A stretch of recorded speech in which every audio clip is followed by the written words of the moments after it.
kita akan merencanakan pembelajaran tentang keterampilan klinis anestesi 3 dan 4 serta penata laksanaan daripada urogen panggul. Pada pelaksanaannya, pada fase pembelajaran kita akan memakai combine daring dan luring. Jadi sebagian ikut daring dan sebagian juga ikut luring. Bagaimana pendapat para rekan sekalian mengenai temanya untuk besok ini? Silakan Dr. Rizal, Dr. Aidil, Dr. Ros, dan Dr. Rati. Mungkin Dr. Aidil boleh nanti menanyakan tentang persiapan, Dr. Anna mungkin problem solving-nya, problemnya apa-apa ya.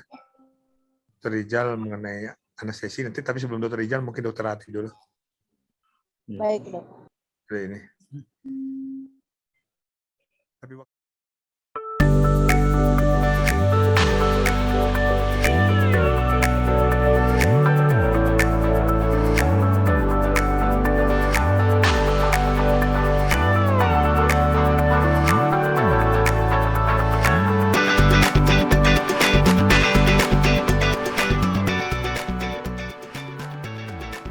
pagi. Hari ini kita akan mengadakan kuliah mengenai mata kuliah keterampilan anestesi 3 SKS. Kita dengan tim teaching, ya, metode tim teaching. Kemudian ini juga combine antara online dan offline. Jadi kita blended teaching. Dan sebagian dari peserta didik juga ada yang tidak bisa bergabung di ruangan, jadi tetap secara online. Jadi hari ini mengenai kita tekniknya kita adalah mengenai case, jadi case based problem. Salah satu adalah mengenai tidak ada usulan dari Oka Objin. Di sini yang dosen yang hadir adalah Dr. Rizal, Renal, Dr. Rati, kemudian saya sendiri, ya, dan yang ada Dr. Rosmadiana dan Dr. Aidil. Penjualan dapat keluar masuk sendiri dan keluar tidak ada keluar darah dan pasien juga tidak mengeluhnya. Pasien tidak dilakukan riwayat kencing manis, tidak dilakukan riwayat asma dan alergi, dan juga pasien juga belum pernah melakukan operasi. Jadi kita akan melakukan operasi pada pasien dengan prolaps uteri grade 3 dengan sistokel. Pada pasien-pasien tua, usianya tadi berapa usianya? Sudah geriatrik ya. Jadi pada pasien itu tentu ada pertimbangan-pertimbangan untuk dilakukan teknik anestesi.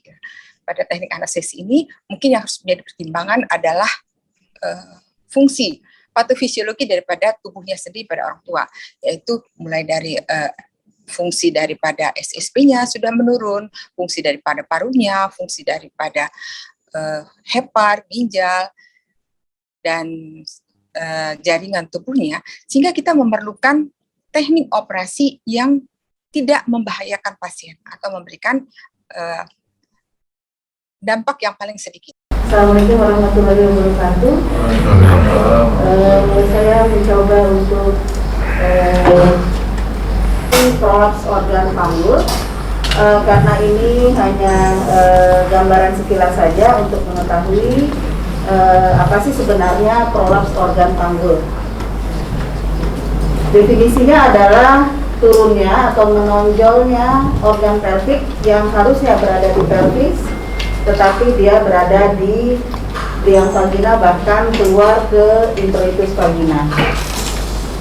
Ini adalah gambarannya. Pada pasien kita itu sudah ke gambar terakhir, di mana prolapsnya sudah total keluar dari introitus vagina. Adapun klasifikasinya itu mulai dari terganggu sudah mulai melemah karena melahirkan, mengangkat berat, ataupun karena batuk yang kronis. Ini adalah gambaran etiologinya.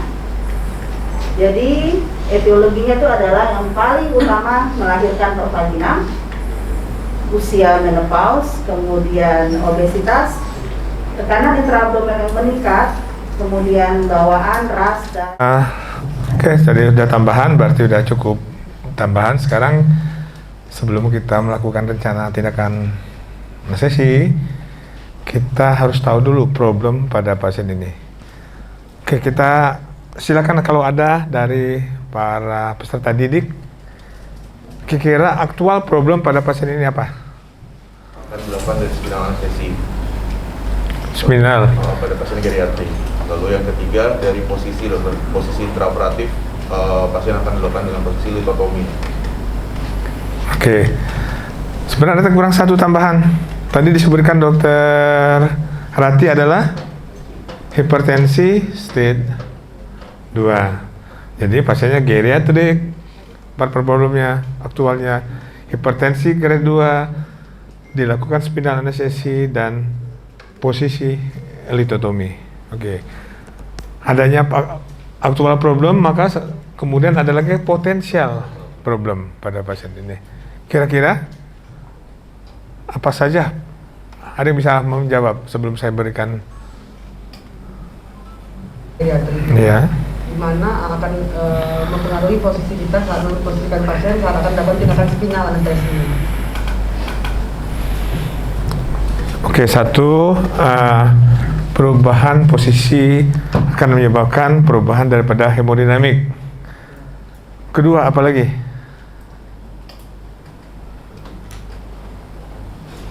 Ingat, pasien punya aktual problem hipertensi, artinya potensialnya apa?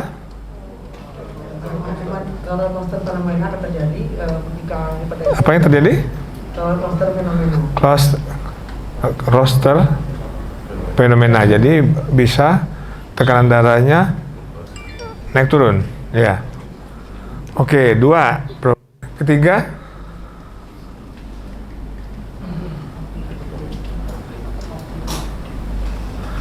posisi lutut apa yang akan terjadi pada saraf? Bisa terjadi kerusakan saraf. Keempat, pendarahan.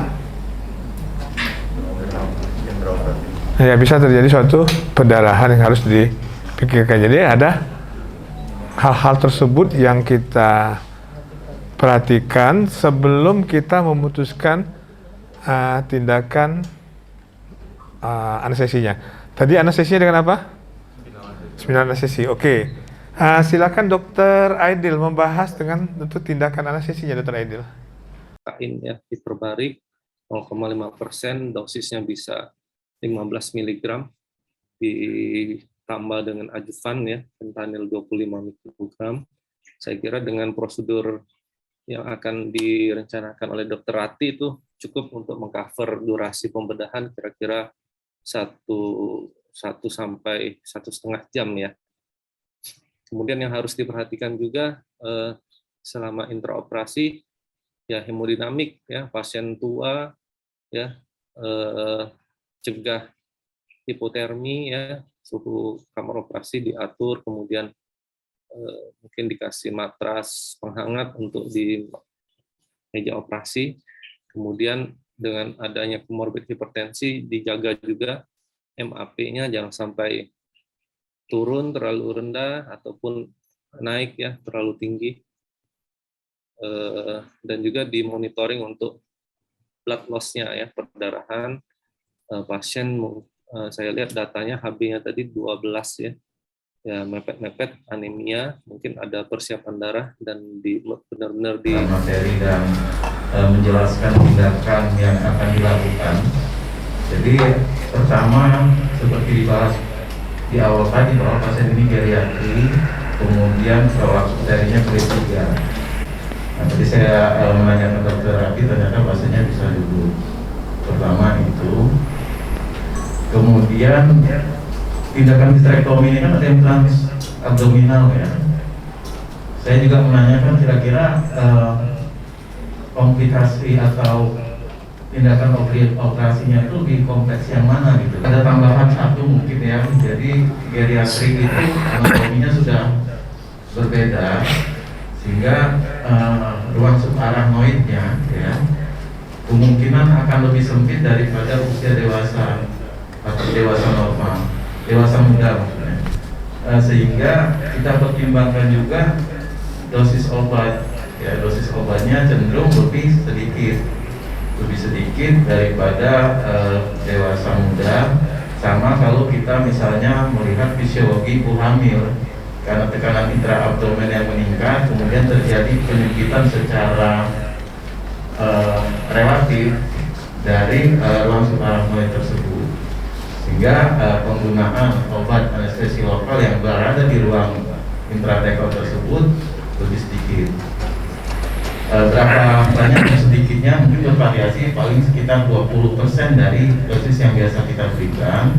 Akan tetapi yang penting pada tindakan anestesi kita harus mengetahui bahwa ketinggian blokade atau dermatom yang akan dilakukan operator. Problem mungkin kalau ada yang ingin ditanyakan kurang jelas atau didiskusikan dari para peserta didik.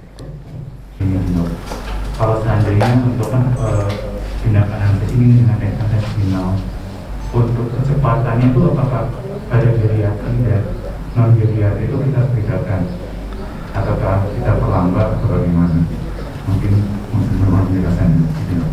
Secara fisiologi dan anatomi juga sebenarnya geriatri itu juga memang dia untuk tindakan lokal anestesinya menjadi jauh lebih sensitif. Jadi pada saat pemberian obat-obatan juga kita harus memberikan obatan secara lebih perlahan dibandingkan dengan pasien dengan dewasa muda atau pasien dengan normal.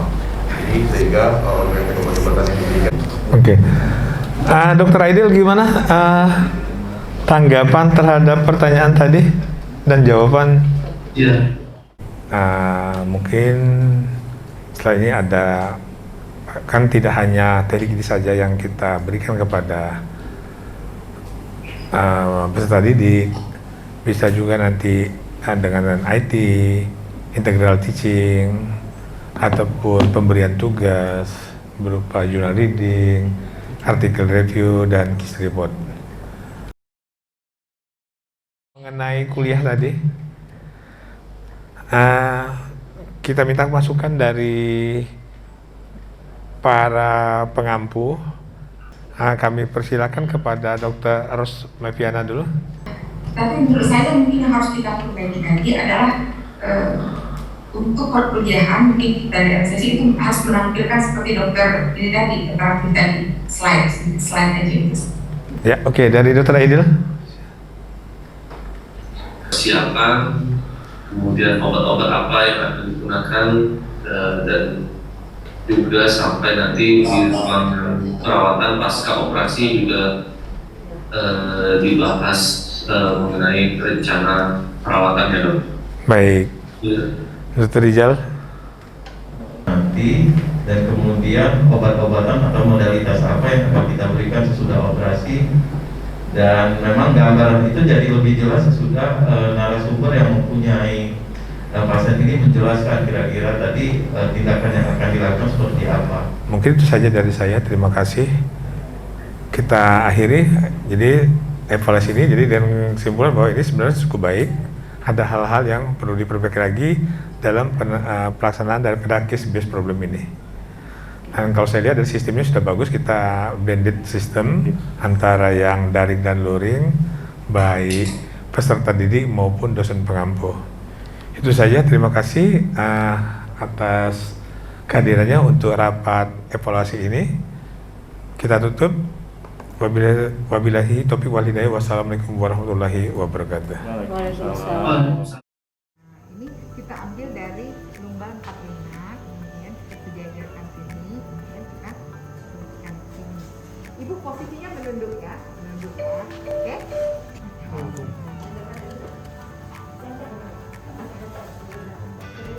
Ya, ini keluar ya, apa namanya LCS-nya, baru kita masukkan obat yang sudah kita siapkan. Ini pada orang tua agak sulit karena dia sudah ada kelainan tulang belakang, sudah jaringannya juga sudah fibrotik. Oke, kasih ya. Maaf ya, Bu ya. Apa ini ulangi?